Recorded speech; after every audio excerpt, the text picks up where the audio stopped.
Time is now 6:30 PM, and I'll call this meeting to order. Pledge of Allegiance.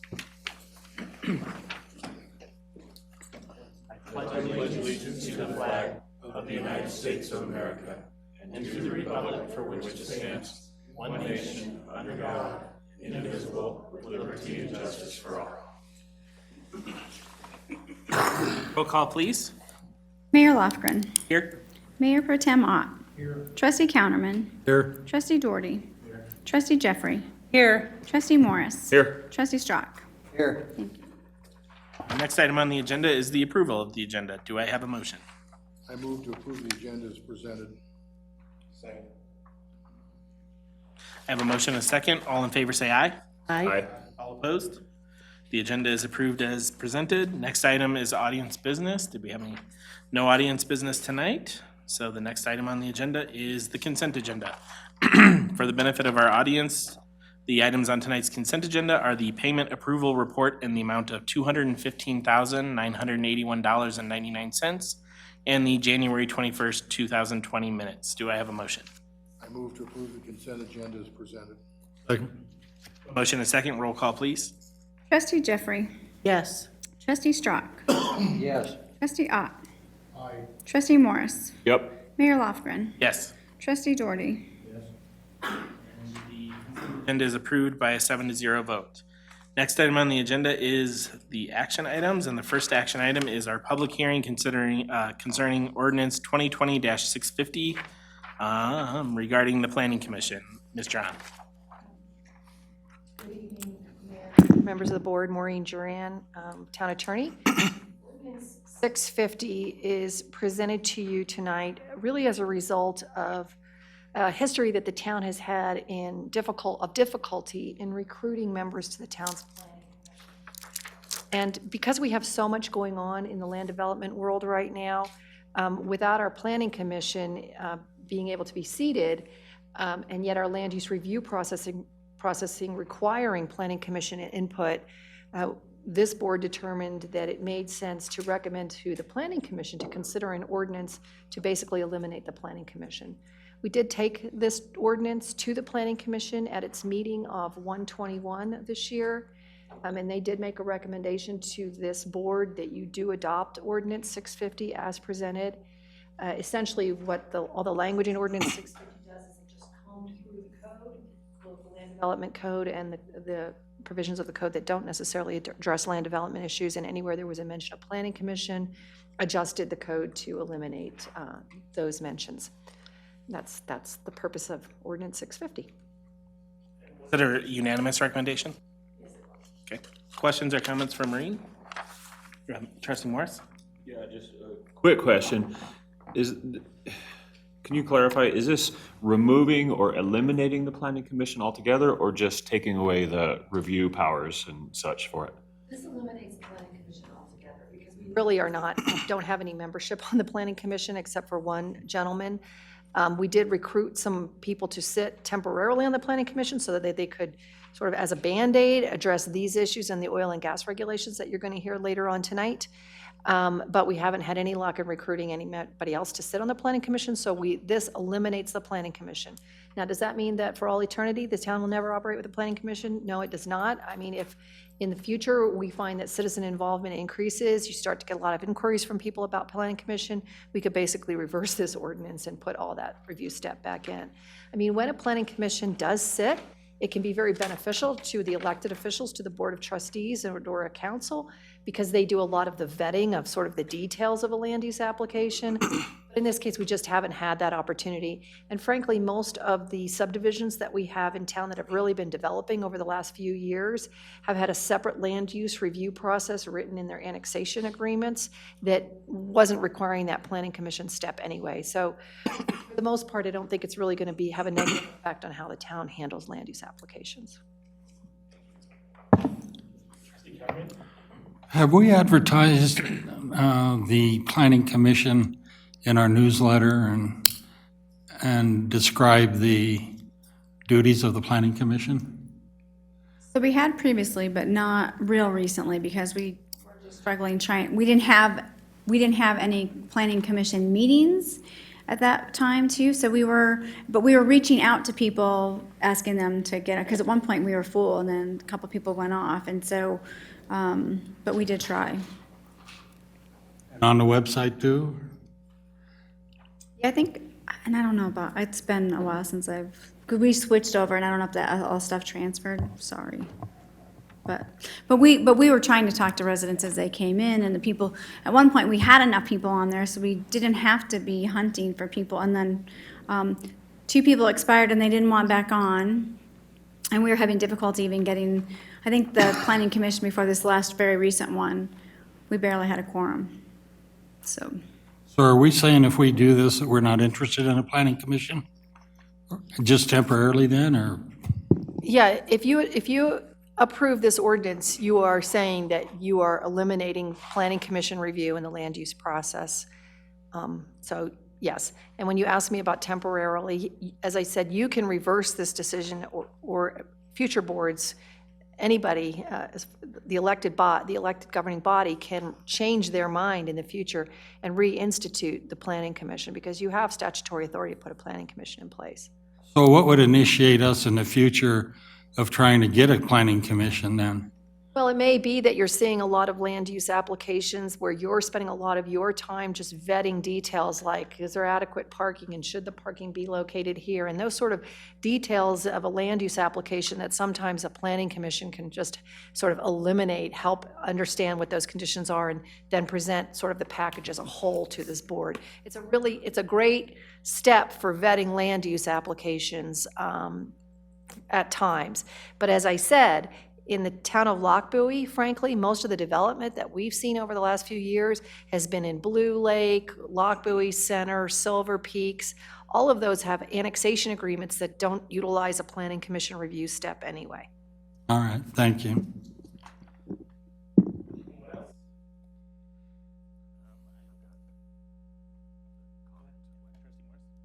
Thank you. I think it's unfortunate that we're at a point to be considering taking this step. I think it's pretty telling that the Planning Commission was unanimous in recommending dissolving that body. I hope that depending on if this passes or not, I hope in the future that it will come back, and that when it does, I hope that we can take the steps to make it a successful body of the town. When that time comes, I hope we'll look at ways to empower the Planning Commission and either mentor it or provide resources so that we can recruit qualified and interested people that are motivated and willing to serve, and then give them the tools that they need to be successful, and then make it a successful endeavor for everyone involved. Like I said, I regret that we're at a point where we have to take this step. I personally will take the Planning Commission's unanimous recommendation in voting for this. Any other comments, questions, concerns?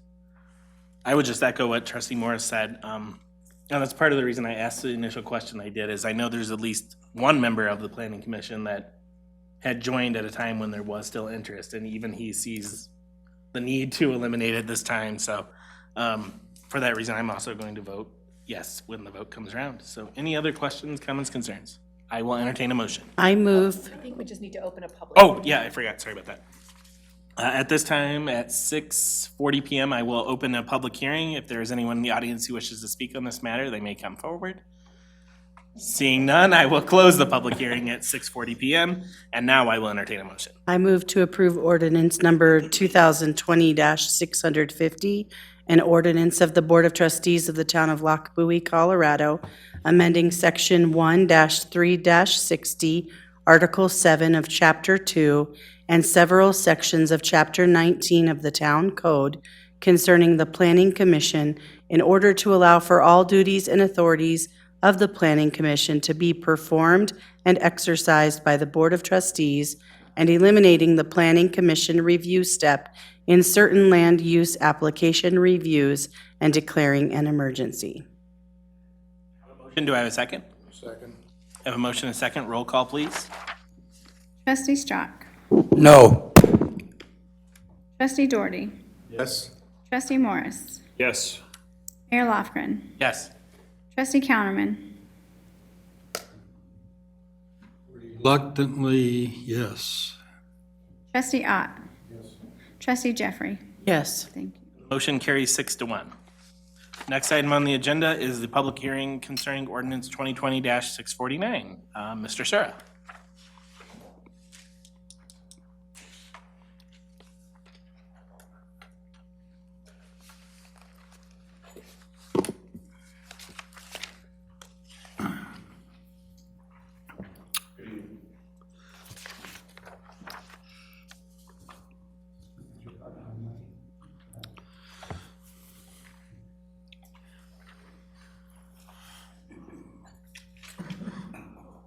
Good evening. I'm here to discuss two matters before you tonight. One is ordinance number 2020-649, revisions to the Land Development Code, and the other is resolution 2020-2, which is proposed best management practices. I have a presentation that I could go through, give the presentation on the ordinance. Certainly it will be pausing for questions anytime you have them, but at the conclusion of my presentation on the ordinance, I will be taking questions again, and then I think it might make sense to talk a little bit about the best management practices, because there are two different tools that are complementary to one another to regulate the oil and gas industry within the town.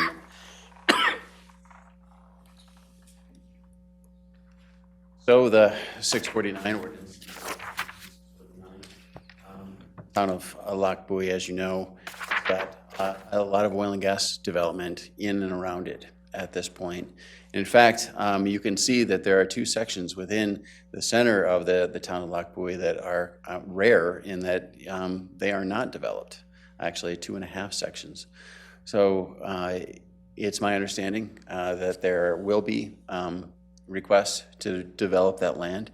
And I think that it makes a lot of sense for the town of Lac Bowie to be prepared for that, to have regulations in place, particularly now since Senate Bill 181 passed last year, which allows for local governments to have regulations to better determine the fate of the development within the town limits. It's not to say that you would preclude it. It just is going to make sure that it is complementary to what is in your long-range plan and to adjacent land uses. So Lac Bowie's current regulatory approach to oil and gas is in 197300 in the Land Development Code, and it allows development in every land use zone. And this is due to the fact that for the last, I'd say, 30 years, the Supreme Court has decided that at the time that local governments such as yourselves were preempted from developing beyond what was approved at the state. The Colorado Oil and Gas Conservation Commission was really the regulatory authority in the state, and there were some areas that were left to local governments, but for the most part, the Colorado Oil and Gas Conservation Commission was the approving body and had a role to play, but it was a much lesser role. After Senate Bill 181, that has all changed. You are now both, I think, have equal authority to regulate the oil and gas industry, particularly on those surface issues. The Colorado Oil and Gas Conservation Commission has exclusive authority over any downhole issues or subsurface issues. So again, all oil and gas development required a special use permit. There was a $50,000 bond required and $1 million worth of insurance and setbacks, and frankly, most of the requirements were what were already required at the Colorado Oil and Gas Conservation Commission for the reasons that I mentioned, and the decisions were made by the Board of Trustees. We've gone through this process before, twice, with Crestone Peak Resources, so many of you are familiar with it. So proposed changes to Lac Bowie's regulations, and I've gone through this before, and I'm going to get into it in far more detail tonight.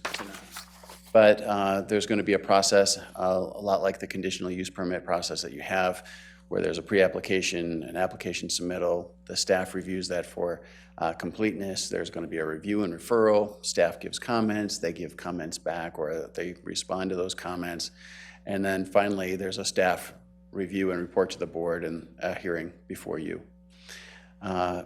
There are some location criteria that we're looking at tonight, and that is going to be really moving oil and gas development, or prohibiting it, frankly, from residentially zoned areas, and from requiring at least 1,000-foot setback from residential lots. This is going to make your regulations consistent with Adams County, which you are, partly located within. And sure. May I interrupt? Just to be sure, so on bullet point number 2, located outside residentially zoned areas, even if it was just across the zoning boundary and it was in a commercial or an industrial, if it was within 1,000 feet, then that would preclude it from that location. 1,000 feet from a residential lot, that's correct. So, and I'm going to get into much more detail and have some maps to show you how that might work as well. Quick, easy nutshell. So even if it was, if you've got a residential zoned area and then the adjacent is zoned as commercial. Industrial, sure. Because it's within 1,000 feet, or because it will be within 1,000 feet from a home in that residential zone, it would be prohibited. Thank you. Yes. You said something different than what it says there, so just to clarify. So that says 1,000 feet from homes, and you said 1,000 feet from lots. Those are different? Absolutely they are. And again, this is just supposed to be a quick overview. I probably should have just skipped over this. Because it is a residential lot. Lot, not the home? It is. Okay, sorry, I just wanted to clarify. And I knew that you were going to have these kind of questions, and I should have been better prepared. You're absolutely right. That isn't consistent with what it reads there. And a location waiver, if there's a need for a location waiver, if the operator shows some harm and, meets some certain criteria, there's an opportunity for you to allow it in a zone that would be, either residential, or there's always also the opportunity for them to rezone if need be. There's going to be mitigation impacts primarily through the conditional use permitting process, or oil and gas permit, which is going to be utilizing the best management practices document that is before you today as well. And then financial issues are also addressed in some detail in the code proposed code revisions. So the process is, it's an oil and gas permit. Really, as I said before, it's a kind of a different way of, a different term for a conditional use permit for all intents and purposes, particularly because it becomes before you. It deals with legacy oil and gas facilities differently. Legacy oil and gas facilities are those facilities that occurred prior to you having any regulations. Certainly prior to the Crestone Peak Resources, which are also under a current oil and gas permit and are meeting those requirements under memorandum of understanding as well. But there are some that fall out of both those and occurred before your regulations were here at all. And those are what I'm terming as legacy wells, and you need to have regulations. They may come back to you, they may have a proposal, say, to increase a pad, to put new facilities or new a pump jack or other sort of equipment on those locations, and you have to have an ability to deal with those. And so those legacy oil and gas facilities are going to require an amendment or a change of operations permit. And a change of operations permit is going to be looking at the same sort of things that you would look at in an initial application, but recognizing that you're not going to be shutting these locations down, but you're also going to have the ability to ensure that those changes to their location are going to be consistent with adjacent land uses and safe. Others that have an oil and gas permit, either through their current regulations or the new regulations, and get an amendment to the oil and gas permit and get those changed, and those will come to you. Plugging and abandonment is going to be administrative. Plugging and abandonment is something that happens. It is well regulated by the state. Frankly, most of that plugging and abandonment is downhole issue that I mentioned earlier is regulated by the Colorado Gas Conservation Commission. But you absolutely need to know that there's going to be a rig out there doing that work, because to the uninformed or uninitiated, plugging and abandonment looks a lot like drilling. There's a rig out there, there's lights, there's noise. It happens much quicker than drilling and completion, but it's something that the city needs to know about, or the town needs to know about. A question. Please. Was those permit requirements, were those in order when these two unplugged wells in Loch Buoy were not plugged? At that point, my understanding is that there were no regulations within the town of Loch Buoy at that time.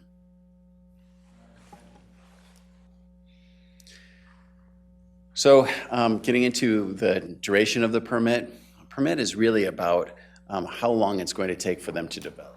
Once they've developed, the permit is going to be extended. But instead of the permit term is 2 years for them to get their work done. And that can be extended if the Colorado Gas Conservation Commission extends it, but not beyond 3 years.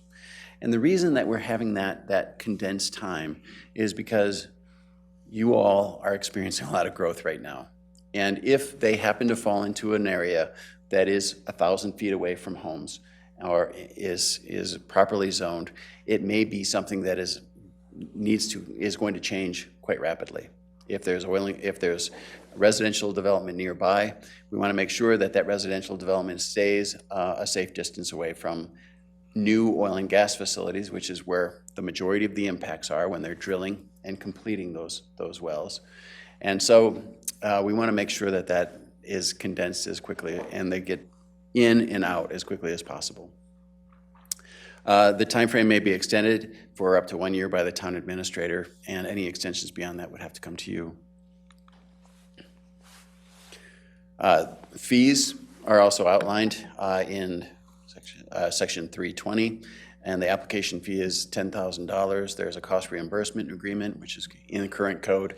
There's an insurance requirement, financial assurance of $3 million, and this is specifically for in the event that they were to go into bankruptcy. Again, that's really rare, but it's just happening right now in Brighton, so we're going to learn from that experience. Inspection fees are going to be addressed, as well as a road improvement and maintenance agreement. Yes? Current surety requirement? There's no current surety requirement, but there is a requirement for insurance. Let me make sure that that's true. So there is a $50,000 bond required and $1 million insurance. $50,000 at the time was probably enough to, and when you're dealing with bonds, it's typically for plugging and abandonment.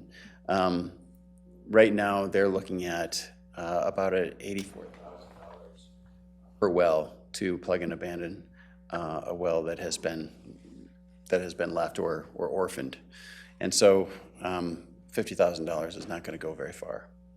In fact, it wouldn't even plug and abandon one properly. So there's a really intensive process that is being proposed with a lot of plans. There's a site plan, a traffic control plan, operating plan, surface use agreement needs to be proven, and that's important. I'm going to just pause there because a surface use agreement is not required currently by the state. They do allow for bonding on or posting, frankly, meager $3,000 bond, and then allowing the oil and gas industry to force their way onto an unwilling landowner's property without their permission and drilling and setting up an industrial operation. That's not going to be allowed, and that is quite different than what the state currently has and probably where they're going. So there's emergency Response plan, weed control, sanitary facilities, nuisance prevention, electrification, waste management, water quality. Spill prevention, weed control, sanitary facilities, which is already listed twice, so stormwater, interim reclamation, dust mitigation, wetlands, visual mitigation, and landscaping and site security. And all of these are the types of requirements that we've already put in place when we were working with Crestone Peak Resources. They had some answer, some response to every one of these concerns. Whether it's a sanitary facilities or, letting us know that they're not within wetlands, having a visual mitigation plan, a landscaping plan. These are all kind of what is expected now and what the oil and gas industry expects when they come into, particularly within a municipality. So again, getting into a little bit more detail about this process for review, there is a pre-application conference. And I want to pause here because I think the pre-application process is probably the most important because you can't properly mitigate a poor location. Finding a good location for oil and gas development is the most important way to protect your constituents, protect adjacent land uses, public health, safety, welfare. Once you find a location, then there's a number of mitigation measures that are through the BMP process that we're going to be discussing a little bit that can be helpful. But if it's a bad location, it's always going to be a bad location, and it's going to cause nuisance impacts regardless of how many best management practices you utilize. So during that pre-application process, we want to get that operator in and look at their development plans, what they're trying to accomplish, and frankly, why they need to be located within a town the size of Lochbuie. If they make that case, then we start looking at what are your options within the town of Lochbuie? Are there other locations that are going to be less intrusive to public health, safety, and welfare and existing and future residents within the town of Lochbuie? We're looking at the possibility of allowing the staff to dictate that they have to do an alternative location analysis. Alternative location analysis is that they're going to have to look at least 3 different locations and justify why there. Why is that the best location to try to achieve the objectives that you've put forward, the targeted minerals, to develop those targeted minerals? And that's, I've already seen that is can be really, really helpful to a municipality and can find better locations through those negotiations, early negotiations with the operator. Let's try to find something that's going to work for all parties. And frankly, it may be that we find a location that's outside the town limits, that works better for the operator and will work better for the town. So application submittal process, again, we go through a review for completeness, which may take a while. Review and referral, there's going to be a number of referral agencies, and probably this is a change, the Oil and Gas Conservation Commission.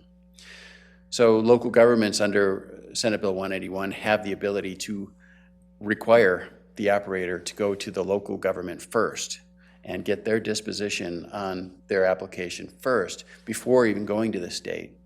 But the state wants to weigh in, wants to make sure that the operator isn't wasting their time by going through and getting a proposal or getting an entire land use approval through a local government that ultimately is going to be rejected by the Oil and Gas Conservation Commission.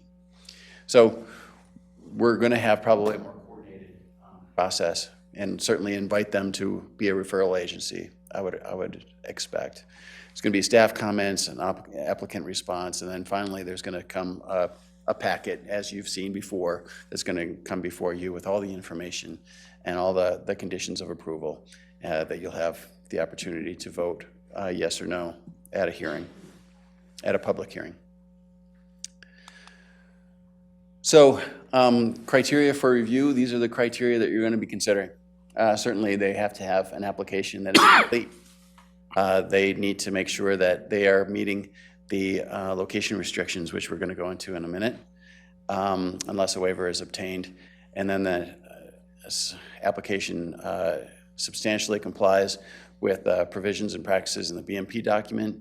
Proposed facility will not result in a substantial or undue adverse effect on adjacent property, the character of the neighborhood, traffic conditions, parking, public improvements, either as they presently exist or as they may exist in the future. Again, particularly right now, it's really important for towns to be not only protecting their existing residents and constituents, but also recognizing that you're growing so fast that you want to make sure that you're not impinging on future land use decisions or future residents. These oil and gas facilities are going to be here likely for 25 to 30 years. And so there's a lot of development that's going to happen, as you know, in the next 25 to 30 years. The proposed land use is in conformance with the Town of Lockwood Comprehensive Plan. Other planning documents in the proposed use will not significantly degrade the environment, public health, safety, and welfare. The location restrictions, I'm going to go into far more detail than I did earlier. 3 zoning areas that are going to allow oil and gas development: the agricultural zone, industrial, and light industrial. And you'll note that there's not a tremendous amount of that type of acreage out there already. So there is a waiver process, or there's an opportunity for them to go through and rezone. And that's absolutely appropriate as well. Setbacks, there's a 1,000-foot setback from the property line of any existing or platted residences, schools, future school facilities, hospitals, medical clinics, senior living or assisted living facilities, or state licensed daycares. And that is very consistent with what is allowed and required in Adams County. Public parks, neighborhood parks, not including trails or town designated open space, are also going to have a 1,000-foot setback. Setbacks of 500 feet from public water supply wells and existing and approved future reservoirs. And that 500 feet can be less than 1,000 feet, because what you're really concerned about is not noise. You're not worried about air quality. You're worried about a spill, and a spill into groundwater. Working with Water Quality Control Division at the state, they've told me and have decided in several different issues throughout the state that a 500-foot setback is appropriate to protect a groundwater well. Yeah. Setbacks from the property line or the water, the well or whatever, to what? To the property line of the exploration pad or the development pad, or a structure on the pad, or what? The oil and gas location, and that location is defined as a production facility. So not the specific production like the wellhead, but the pad that remains after they've done their drilling and completion, and they've shrunk that pad to their working area, where they're going to have trucks coming in and out of, where they're going to be working. It typically is about 3 acres, 3 to 5 acres in size. So the edge of that 3 acres, or the center point of it? I guess I'm just clarifying what's the measuring The point. closest edge to of that 3 acres, and to the closest edge of the parcel boundary. Yeah. Going here in this there for the 500, it talks about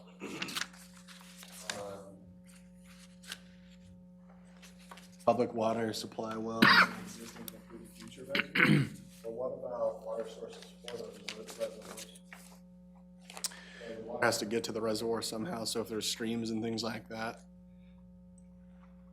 So that's correct. So streams are also going to be receiving, particularly if they're going into the reservoir, they would receive that. Make sure we protected the water getting to the reservoir, not just once it's there. Fair point. Yeah, fair point. However, in this case, most of those are going to be irrigation ditches, and those aren't going to be receiving that same sort of protection, because irrigation, they can be lined, and you can do a lot to protect them, and frankly, operations do a lot to protect oil and gas actually spilling into an open ditch. It just hasn't happened. Yeah. So this is your current zoning. You can see we've got some industrial over in the northeast quarter, and a lot of PUD. Those PUD, planned unit development, is, would have to be rezoned for agriculture, rezoned for industrial, or they'd go through.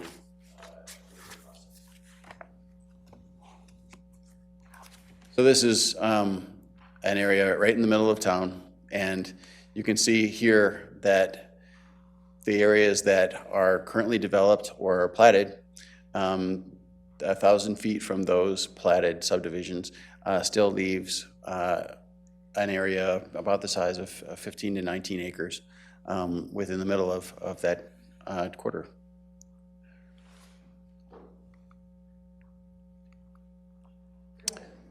Sure. Our land development code, for agricultural district, it says the purpose of an agricultural district is to identify and zone land which may be suitable for accommodating an existing agricultural use, or to preserve areas which perform important natural functions. So I guess my question then is, why are we even considering any oil use in an agricultural area? Well, there's a couple of reasons. One is that historically, that is where the oil and gas development has occurred in this part of the country. And I think that you will find in agricultural, farmers, ranchers, there are a number of them that would say that oil and gas development has frankly helped them save their family farms. So there is a history of that use, and it can be compatible. You can have oil and gas development that is compatible with either agricultural use or range use of the land. All right, thank you. Okay.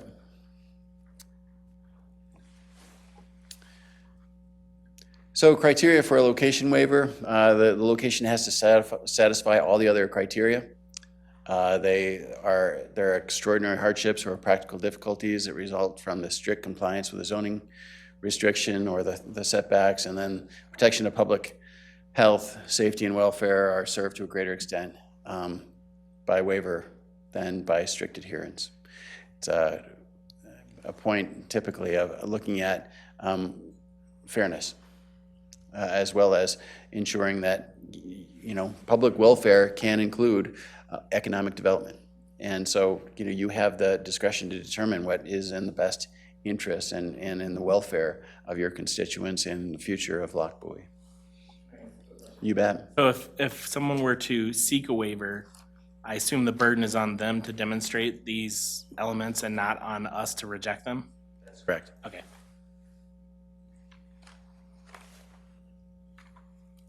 I'm going to pause there, and before I go into practices, to see if there are any other questions about this new scheme.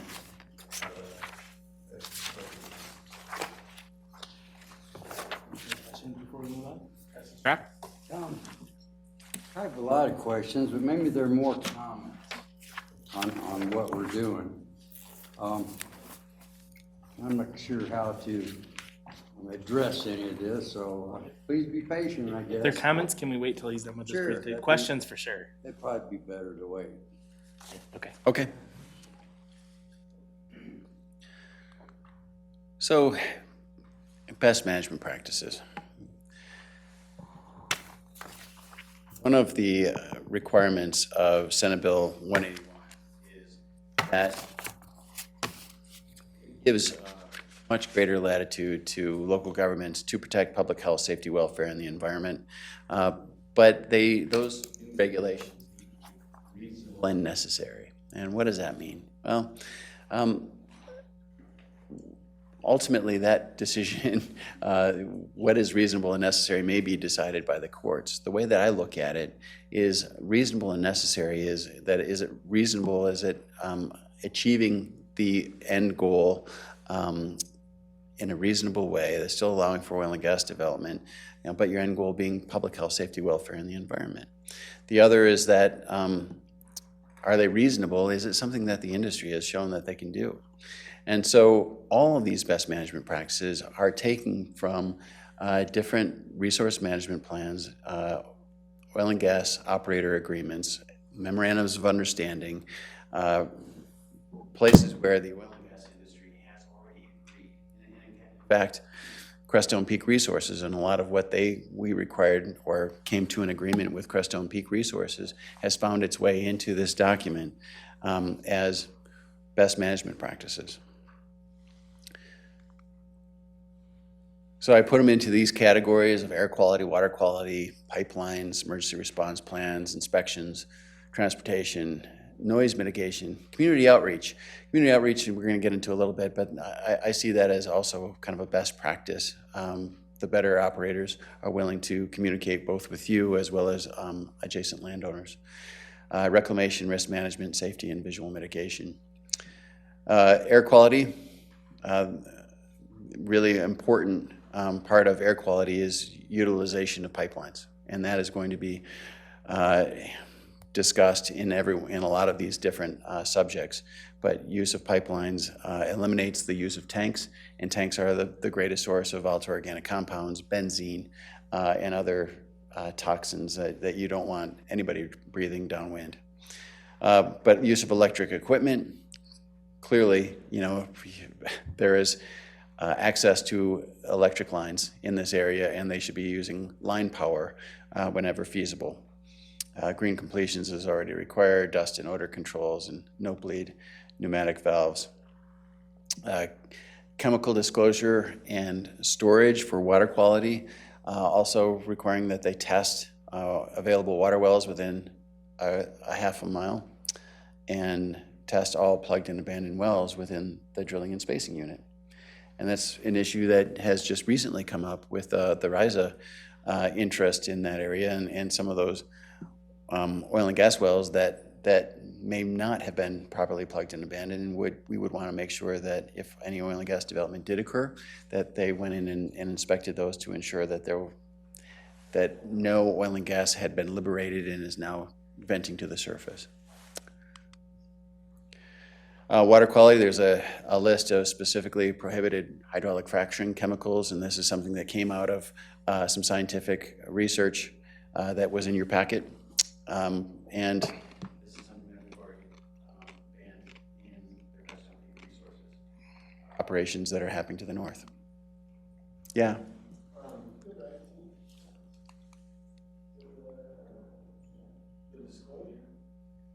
Already required that they have to post like the placards on materials on site? Like on semis and so forth, they have the placards that show what's in the tank, so they catch fire, people know what's in it. Absolutely right. So is that already kind of a requirement, or do they, like if one of these goes up, the fire department just says, let's stay away because this thing's gonna go? So there are already requirements that there is chemical disclosure, but we're requiring that disclosure much more early. And we're talking about chemicals that aren't in volumes where they would be in a tanker truck. They may be in boxes, they might be dry chemicals that are added to the hydraulic fracking fluid. So they come in all forms. And some of those chemicals are not something to be concerned about, some of them are. Yes, so so the way that I'm reading this though is that the town this is disclosed to the town before. What I'm saying is on site, are there methods that they have to show like a placard on, what's in this box? So if the fire department shows up and that box is on fire, they know what they're dealing with, just as if there was a tanker on fire. They know what's burning on the inside, if it's milk or water or if it's, benzene. Right. Well, so typically they would have, in those instances where there wouldn't be a placard, or it's not the type of chemical that would require that. They have to have material data safety sheets. And so those MSDS sheets are going to be on hand and would be accessible and are required currently by state law to be on hand and to be accessible by emergency responders. Okay, thanks. Where it says test all available sources, at what point do they do the testing? So there are three different, and that we go into a little bit of detail in the regulations, but there are three different times when they're required to do the testing. Before they do any oil and gas development, that is before they drill, they need to do a baseline analysis. So they know exactly if there's any oil and gas or methane or frankly a lot of other chemicals that we're requiring them to look for prior to their drilling. And then we're requiring it 5 to 6 months after the completion operations have occurred. That is, they have gone in, they've drilled, they've stimulated that with hydraulic fracking fluids, and they have started production. Then there's 5 to 6 years after that, we're also asking they do that follow-up. And this is required in most of the state, except for our little area that had been excluded from these kind of rigorous requirements, which is it's currently in Rule 609. There's an exception to that for the Greater Wattenberg Field, of which we're a part of, and they don't have to do that kind of rigorous stuff. We're requiring it in this case. It's not required in our area then. It's not currently required by the state, but it will be required, and it has been in every operator agreement that you've signed here as well.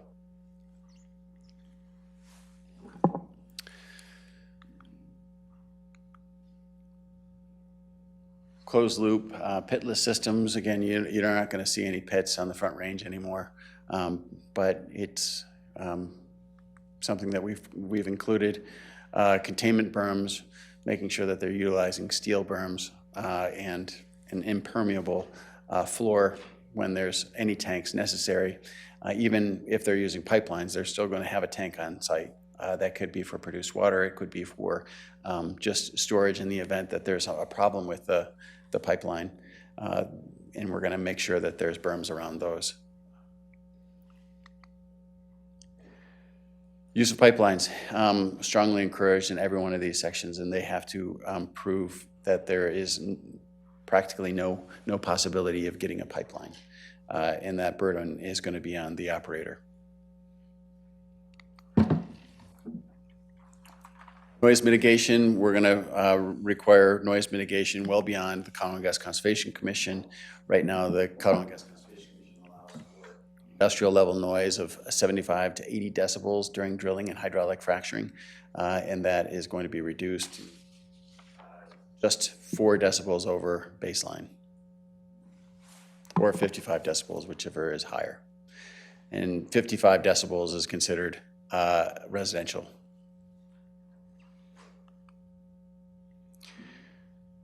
Transportation and circulation, you're going to have a traffic control plan. It's going to have detailed truck routing. They're going to have to do an assessment of the condition of the roads before, during, and after oil and gas development. And again, trying to get them to use pipelines is the best traffic mitigation, because long-term, certainly there's a lot of oil and gas traffic during the drilling and completion, even setting up the well pad. But long term, over that 25 to 30 years, it's going to be from trucks, oil trucks, tanker trucks, pulling that product out of that oil and gas pad.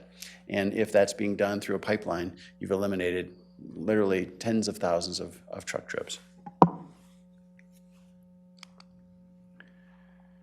Visual mitigation, again, you're all familiar with this, but landscaping plans and visual mitigation plans are going to be a part of this, and we're not going to allow pump jacks within the town limits. There are different ways of pulling that fluid, that resource, out of the ground. It's not coming out of its own accord, or the pressure that's naturally occurring underground. We just don't want to see the big pump jacks, because typically there's going to be could be as many as 30 wells and one well pad. And the idea of 30 pump jacks is something that would be unsightly, certainly, and probably not safe, and also have some noise associated with it as well. Community outreach, making sure that they're reaching out to affected residents, and doing some updates to you, the town council, as necessary, when appropriate. And I think that during the drilling and completion and the first 2 years of operations is when most of the development is occurring, and when they should be coming before you and giving you a quick update. Might be no more than 3 minutes as to how things are going, if they've received any complaints, and how they responded to those complaints. Sure. Lighting on F on page 18, they said that they will construct a minimum of a 32-foot high wall. Has anybody ever gone out and measured one of those? When I look at them, they really don't look like they're more than 5 feet between panels, and they're using 4 panels, which would be 20 feet. If they were 6 feet for each panel, it'd be 24 feet. And I don't think they're anywhere close to 32 feet. And I've been meaning to trespass and go measure one of those to find out, but I don't think they're anywhere close to that. Well, they're, and I'm not sure where you're talking about. Are you talking about Crestone? All of them, every one that you look at is pretty standard anymore. Yeah, they're actually, they can be up to 32. I know that they can be lower than that as well. So you may have seen some that were considerably lower than. Requiring 32 feet, they should be, but We will be requiring a lot 32. of times we're getting 24. We will be requiring 32, but I'm not sure, I would have to look as well. It may not be feasible for them to go that high, too. Anyway, thank you. Sure.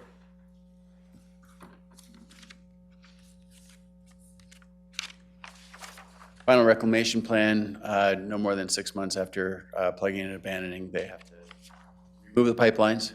That is something that can be waived if you determine that it would be disturbing something that is reclaimed successfully, or that it's underneath a parking lot. There's a number of reasons why, you wouldn't want them to remove those pipelines, but I think generally it's considered best practice to get them out of the ground and have the operator pay for it. Temporary access roads also have to be reclaimed. And that is the end of my presentation on both the resolution and the ordinance. Questions before we dive into comments? Thank you for your presentation. I will open the floor for board comments at this time. I think what we'll do is a round of board comments, then we'll open the public hearing for anyone from the public that's here, and then we'll do final board comments before our motion. So, comments at this time? No one? Doesn't say trustee Strack? All right, well, I was gonna wait, and maybe I wouldn't have to say anything after I heard everybody else. So I have concerns about this. I really appreciate the resources, the publication review that you gave. That was great.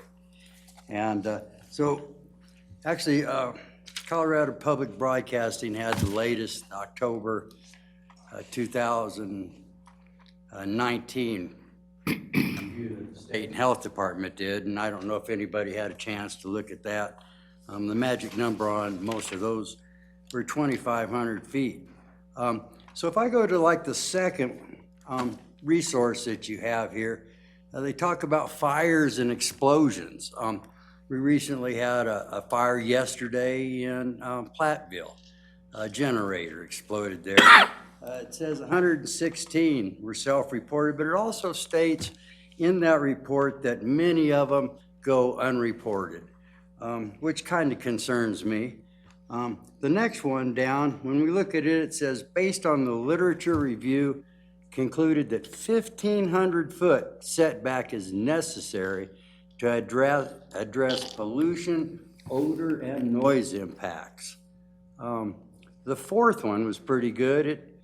It talks about the highest estimated 1-hour exposures and the guidelines, and it says that it decreased, but the remaining guideline levels were still out at 2,000 feet. They were still taking chemical readings at that. This next one, the fifth one that we have here, talks about a low birth rate for mothers and children that are small for the gestation period, up to 20 kilometers. I mean, that's 12 and a half miles away. And it's 1 to 4 times more likely to give a birth defect. I go to the next one. On the next page, it says negative health effects of the in utero exposure and fracking sites within 3 kilometers. Within 3 kilometers of a mother's residence. The largest health impacts have been seen within 1 kilometer, which is, you know, pretty close to that 1,000 feet. And here again, we're talking about low birth rates. You know, these are things that we don't have statistics on, but yet it has to be important because it's report after report after report and study after study. So there's something here.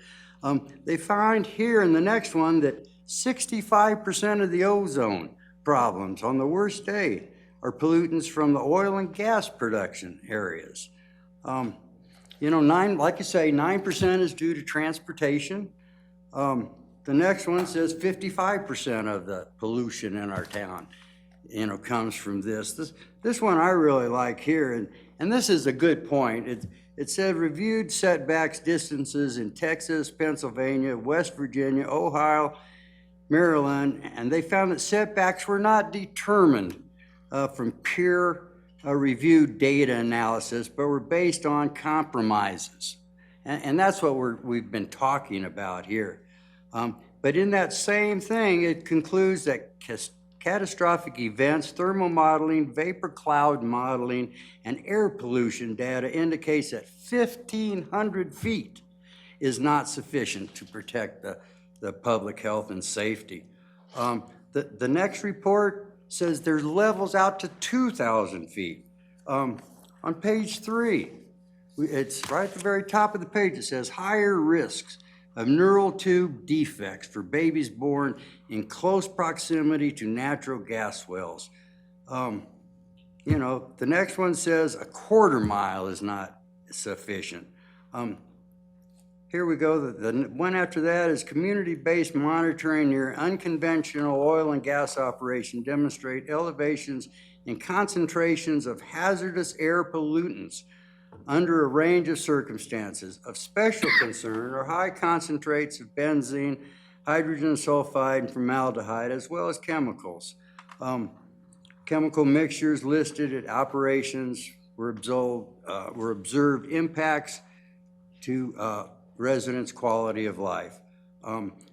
Another one here was, once again, another 50% of the air pollution in the state is they're saying the VOCs come from that area. We go down to the bottom, 10 miles of maternal residences. You know, here we are, birth rate again, congenital heart disease. There are other things that go along with a lot of this. It's skin allergies, it's respiratory things. For populations living within 500 feet of an oil and gas facility, there are high rates of neurological, hematological, and developmental health effects from acute inhalation exposures to benzene and alkylanes. Here again, it says 2,000 feet. Sufficient high rates of congenital heart defects in infants. Once again, in women who live in areas with more than 403 wells in a 10-mile area. You know, I don't know when we start counting every well, whether that counts or not, but I just report after report after report, you know, finding that oil and gas emissions of benzene and other pollutants are 7 times higher than estimated in the Colorado state emissions inventories. I don't know, I guess I'm kind of going back over it again, you know, it's low birth rates again. It just continued on and on. When we go to the water, when we get down to the water, it says that there are surface spills. You know, chemicals and environmental sampling in the water table. So we talk about the water table, and some of these I wasn't able to find anything, but But basic, it says also that, you know, these pipes do rupture. And if it did accidentally rupture down there, there's our aquifer. Once again, it would be polluted. It also says that shale play leads to drought conditions. You know, we're experiencing drought conditions right around here all the time. You know, so for me, I have the thing of what is the financial burden on our citizens? What about the people that have a child that they don't know why it's so small and it's sick, or they have a child that has allergies now and don't know where it's coming from, or an old person, you know, I just cannot comfortably say that I could accept 1,000 feet as a setback from those. Broomfield is considering going to 2,500 feet. I don't know where they're at. You know, I don't want to be the person 35 years from now saying, you know, I'm sorry, you know, you've got these problems, you know. We made a couple bucks off the oil companies, and we didn't really think about your health or how you were going to, you know, pay to take care of your child or your parents, you know, because of this. You know, for me, it's just how close do you want to live next to an oil facility? Lac Buoy is only, what, 3 miles? I mean, we're not talking about the entire state. Let them go elsewhere. I can't see these people, if none of the big companies want to go into this company probably doesn't have the money to go to court and argue with us about this. And I think it'll just get to the point where we're in court, city after city after city. But looking at these materials, and I can't say, I mean, years ago, I used to go to the oil and gas 101 meetings, you know, that they had up in Platteville. And they were really educational, and you listen to doctors and the people from all the companies and all that, and it's great. But I still cannot, with a clear mind, say that that's acceptable, you know, for our people. You know, and I don't know what the magic number really is, you know, somewhere between 2,500 and 1,000. You know, personally, I think it should be 2,000 feet, you know, or so, 1,500 feet, but certainly more than 1,000. So I just wanted to make my comment on that. You know, I don't think we really know, you know, what's going to happen. And when it does happen, it's going to be too late for somebody. So thank you very much. And I think you've done a great job, and you dotted all the I's, and everything looks really good. And it's nothing personal. I just don't think that health and safety of our citizens should be compromised. So that's all. Thank you. Anyone else? There's lots of discussion on this, so I mean, this is the time for comments before we take action. Trustee Morris? Thank you. Thank you, Trustee Strauch. That's very sobering. I think I would like to comment on the resolution and the best management practices. I guess as a body, our stewardship is over our town, our jurisdiction, and our people. I would guess that each one of us has a neighbor or a friend or even a family member who works in the oil and gas industry. I think our overall approach is not to squash oil and gas development out of existence, particularly not within our town boundaries. But I think our approach is to come up with or put into place regulations that are what that document is, best management practices. Things that we can do, measures we can put in place to protect the public health, safety, and welfare, protect the people that live in and travel through our community, but also be mindful of what a lot of our residents do for gainful employment to put food on the table for their families. We're not in a position to change the oil and gas regulations across the state or across the county. We're only responsible for our little plot of real estate here.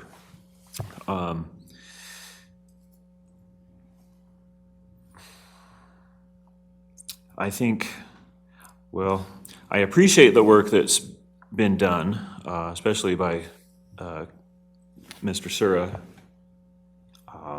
Clearly, a lot of work went into generating these documents and the practices.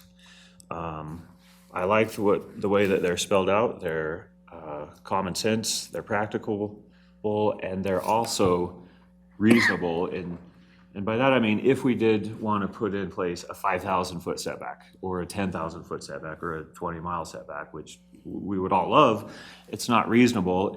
We're not going to be able to maintain that, or I mean, it's the whole nature of the beast is compromise, and compromise in the sense of collaboration, collaboration with all the players.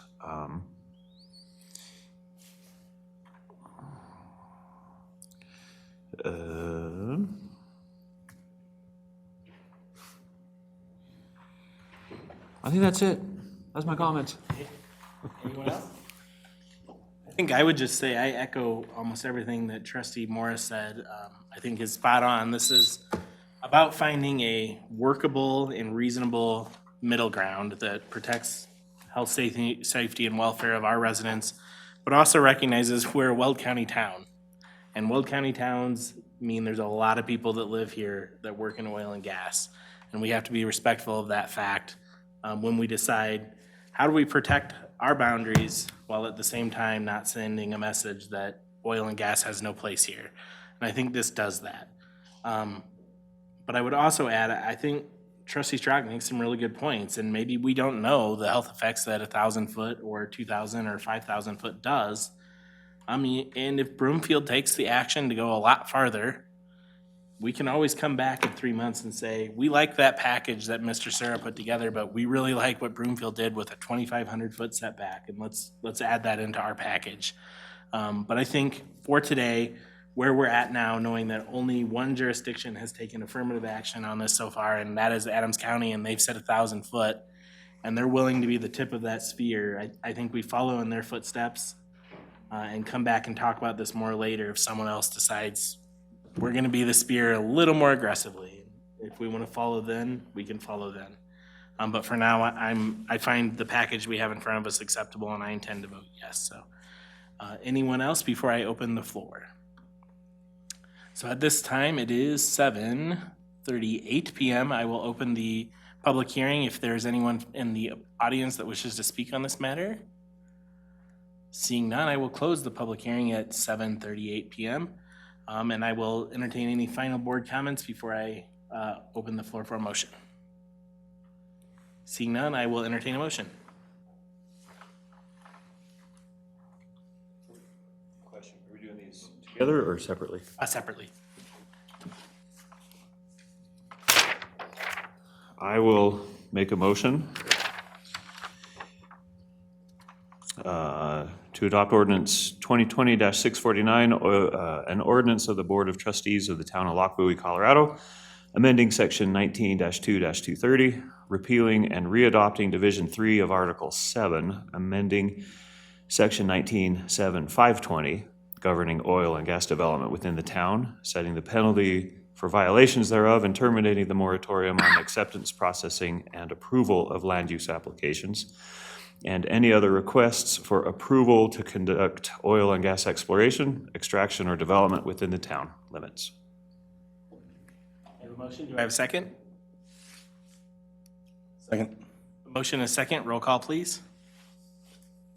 Mayor Lofgren. Yes. Trustee Ott. No. Trustee Strzok. No. Trustee Counterman. No. Trustee Morris. Yes. Trustee Doherty. Yes. Trustee Jeffrey. Yes. Motion carries 4-3. Next item on the agenda is the related resolution. I will entertain any additional comments at this time on that, if there's anyone that has anything specific to that. I just had one. So open space is okay for oil wells too, I see? That was one of Boulder's biggest things, is not letting them into their open space. He was asking about open space in terms of the best management practices and making it acceptable in open spaces.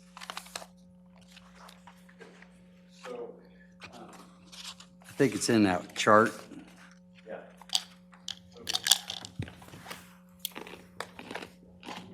So I guess what I was asking is, Boulder uses that excuse of not going into their open spaces with any oil and gas wells. So I was wondering here again why we thought it was okay.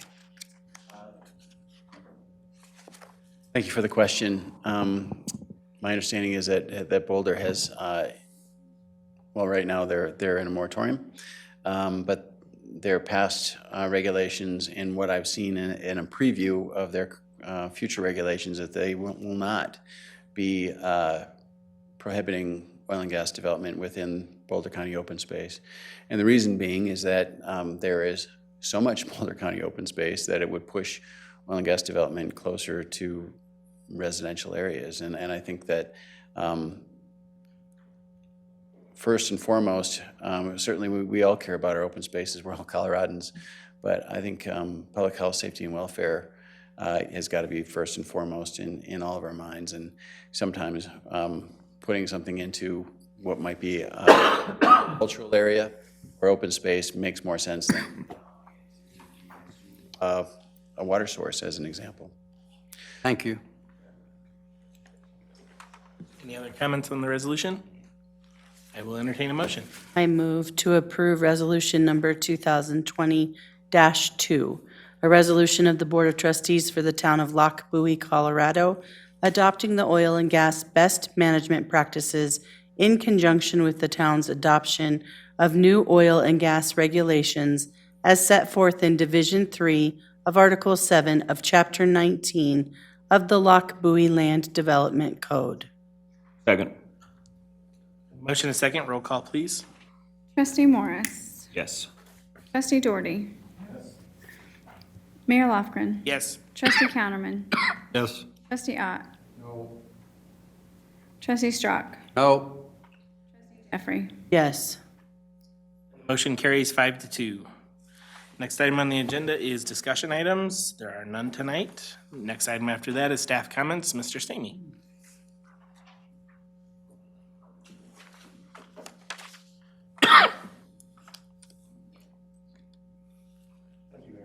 Quick update, we did have our pre-construction meeting with the roundabout contractor. That is the 17th of February. So you'll start to see some mobilization on that project later this month. We're trying to finish up the approval requirements for Silver Peak C so we can finally get that plat recorded. We got the Mylars a couple days ago. A couple things yet before we do the recording. And we're going to be meeting with CDOT, the Region 4, to get started our IGA for our trail project, which will start up in terms of the initial IGA and then start the design work for that trail. We're trying to schedule that same meeting with the Region 1 for the interchange improvements.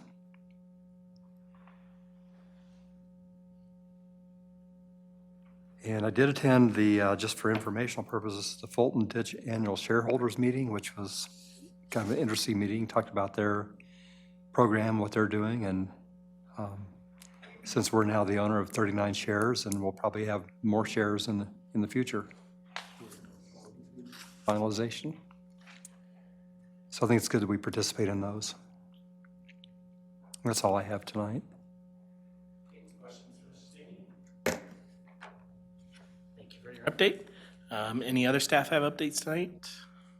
No. Next item on the agenda is mayor and trustee comments. Trustee Jeffrey.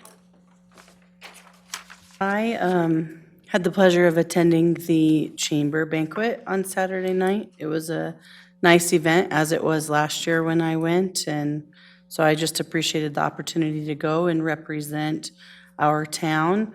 There was representation from Keensburg and Hudson as well, so it was nice that Trustee Counterman and I were in attendance there, and I appreciated that they actually recognized those of us on the town boards that were in attendance, so that was great.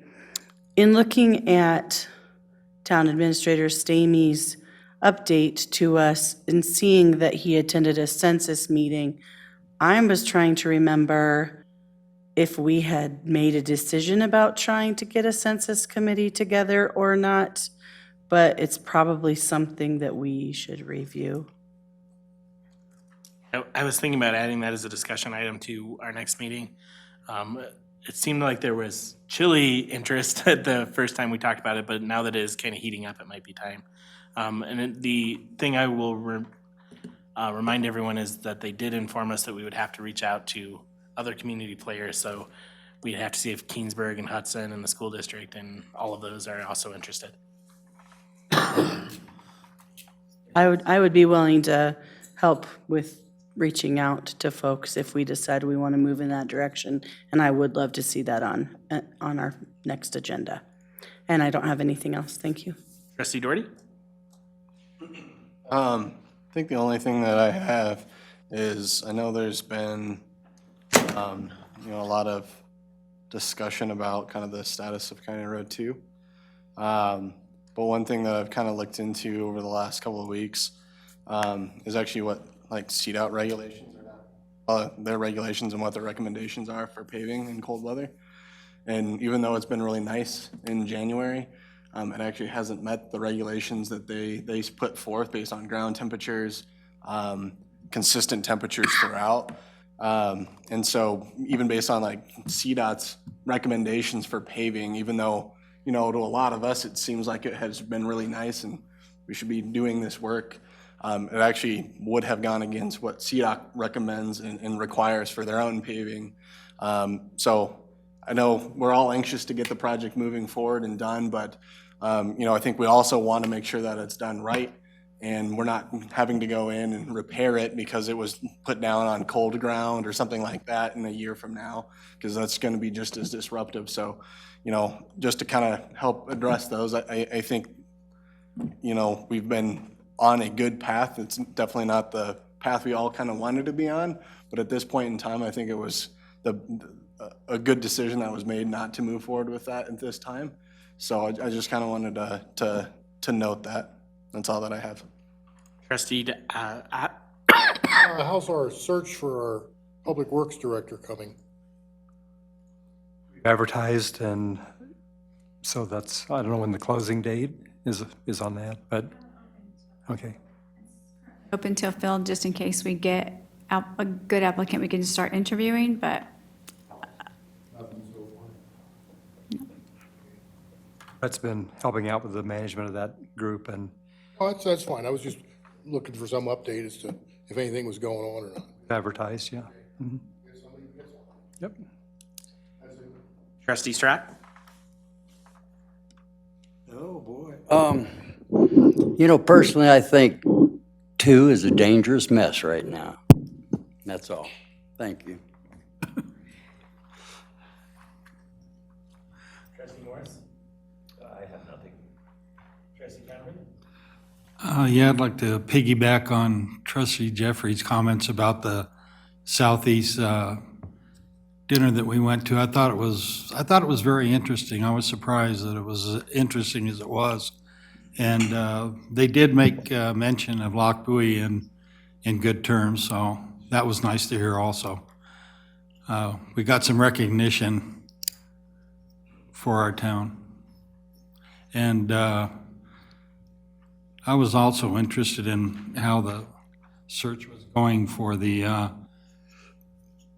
Public Works Director position. It seemed to me like there were an awful lot of requirements regarding different certifications. And I was just wondering, did our last Public Works Director, did he have all those certifications? Is that something that he had, or is that something new? I'd have to look at what specifically you're asking for, but it was the same job ad that was used when Mr. Beback was hired. Most of them were driving certifications, CDL this, and Right, you need a All CDL that. to drive some of the public works equipment, so it's good that the manager would have that CDL. so those were requirements that we've used in the past, That's correct. same Yep. requirements. Okay. In fact, for the Public Works equipment operators, 1 and 2. I mean, there's a requirement for the CDL or to attain one within a certain time frame. Also, I wanted to comment on County Road 2. I thought the Mayor's Corner did a good job of communicating a lot of information in a newsletter. Just to piggyback on Trustee Dougherty's comments about 2. I think that we're keeping them abreast of what's going on in a good fashion. Even if they're not happy about it. Pardon? Even if they're not happy about it. Well, first they have to read it, and then we'll see how happy they are. Anything else? Do you have anything else, Gary? Nope. Just a couple quick things. Steve and I met with Commissioner Eva Henry from Adams County last week, I think it was, and just had a brief conversation with her about what's going on in town, keeping her up to date on particularly what's going on in our small Adams County portion. It was a nice kind of meet and greet session with her, answered some questions for her, and she answered some of our questions, so very helpful. Next, I don't know how many of you saw it, but some idiot website ranked us the worst place to live in Colorado. And I did just want, the only reason I'm sharing that here is Westward reached out to me for comment, and I did send back a comment that I ran by Steve too, where I basically just said it's a garbage article based on crap data that was horribly out of date, and whoever wrote it clearly had not spent a minute in our town or with any of its residents. So don't be surprised if you see me calling the news fake in Westward. So. Yeah, did I tweet about it? No. Last thing, I had briefly talked with Maureen just prior to this meeting about potentially putting on the ballot in November a request for our voters to approve lengthening the term of the mayor to 4 years going into the future for the next elected mayor.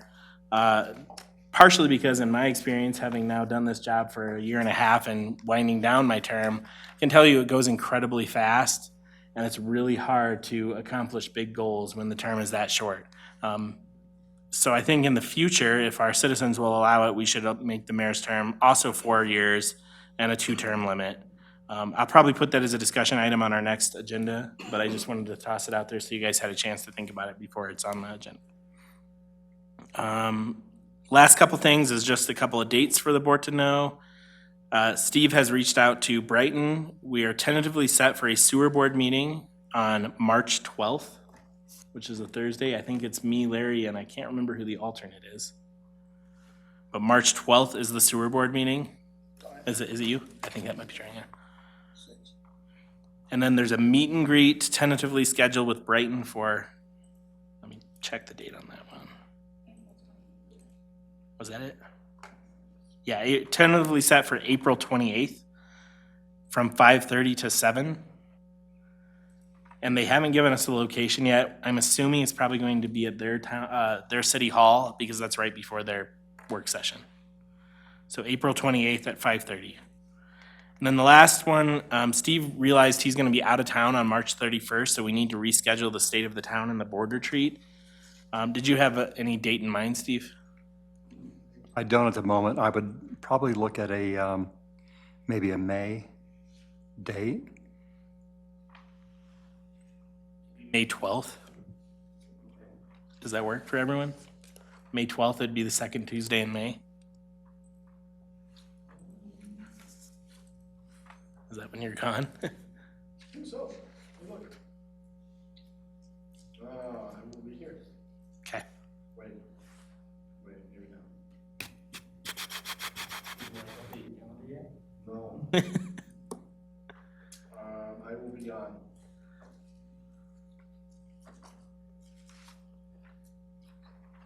Mm, Back April, 8th is when we're doing our, oh, unless you want to do it after our We do tax day. 14th? Trying to keep it on a Tuesday. April 14th, does that work for everyone? What is it, May 12th or April 14th? April 14th? What time, 6? Yeah, 6. Instead of March 31st. So it will now be April 14th at 6 PM.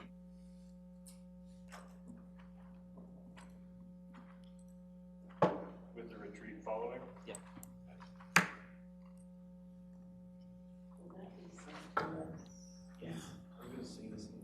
I appreciate all the calendar invites. Yes. That was awesome, thank you. No more March 31st. Nothing will be on March 31st. At least not right now. And that's all I had for my comments tonight. Next item on the agenda is 2 executive sessions, so I will entertain a motion. Before we start that, can I make a comment real quick? They stated a stat at that Southeast meeting and said that Weld County is the 6th fastest growing.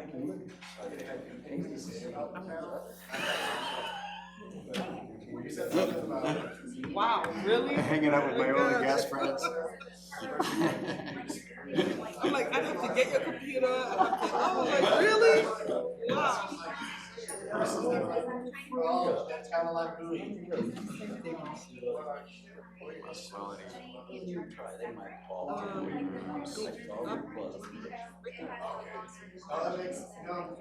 was like, when you check people, because they put in the back, they talk about white penis.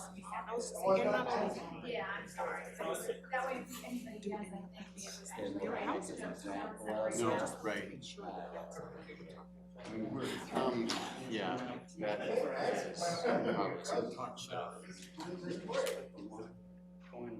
That's right. I guess maybe I should have said something. No, I don't think it's accurate. It's not reflected that way. I understand what I was trying to do. Shorten it.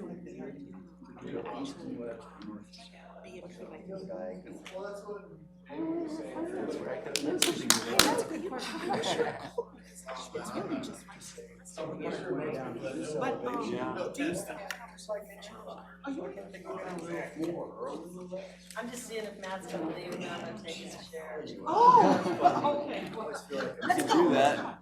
Well, but, can you send it to me tomorrow? I will. I don't think I'll send it.